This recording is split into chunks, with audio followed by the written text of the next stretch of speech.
In our first reflection on Psalm 46, we looked at how the whole psalm was about security.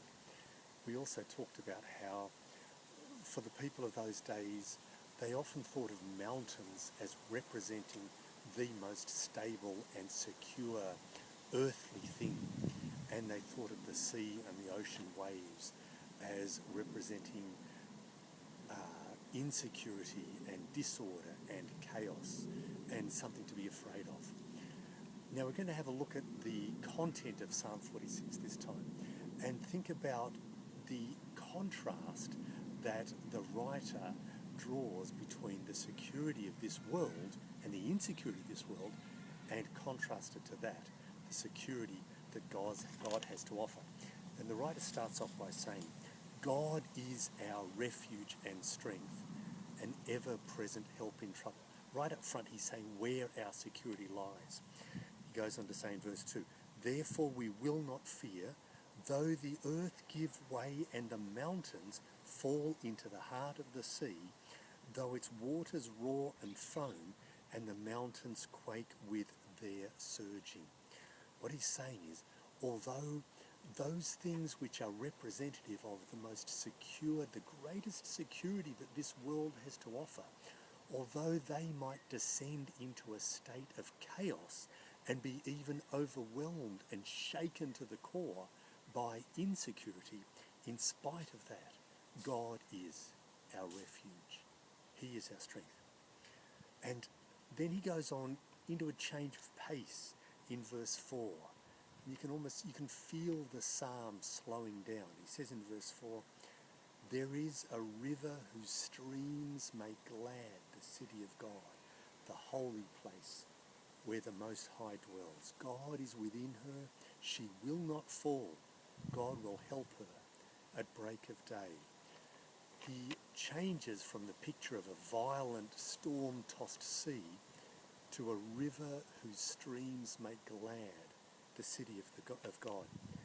And why is it a place of such security? Because that is the holy place where the Most High dwells. God is within her. That is the place to which we need to look for our security when all around us starts to fall apart. And then in verses 6 and 7, he switches back to the turmoil that we see around us in the world. Nations are in uproar, kingdoms fall. He lifts his voice, the earth melts. So there's all of this instability and turmoil going on in the earth. Nations are in uproar, kingdoms fall. It's all falling to pieces. It's collapsing on itself. And then on top of that, above and beyond that, he lifts his voice, the earth melts. Who's the one who ultimately destroys all that is secure in this world? God is the one. And then he goes on in verse 7, a refrain that comes up again in the last verse. The Lord Almighty is with us. Or more accurately, the Lord of hosts, the Lord of armies is with us. The God of Jacob is our fortress. That's the fortress to which we should be fleeing for our security. The Lord of hosts, the God of Jacob. And then in verses 8 and 9, he invites the reader to come and see how God deals with all of those things in this world that people look to for security. Come and see the works of the Lord, the desolations he has brought on the earth. He makes wars cease to the ends of the earth. He breaks the bow being a symbol, something that we trust in for protection. He breaks the bow and shatters the spear. He burns the shields with fire.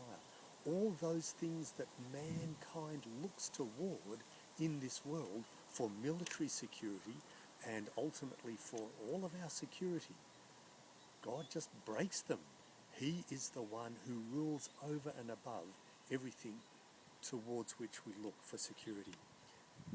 And then in verses 10 and 11, he changes pace again, back to the one to whom we should and must look for our security. And there's an authority in this. Be still and know that I am God.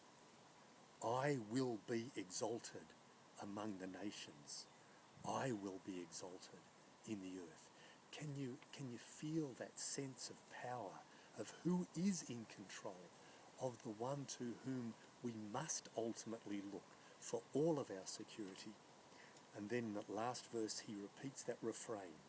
The Lord Almighty, the Lord of hosts, the Lord of armies is with us. The God of Jacob is our fortress. He is the one to whom we must look for our security in this life and throughout all eternity.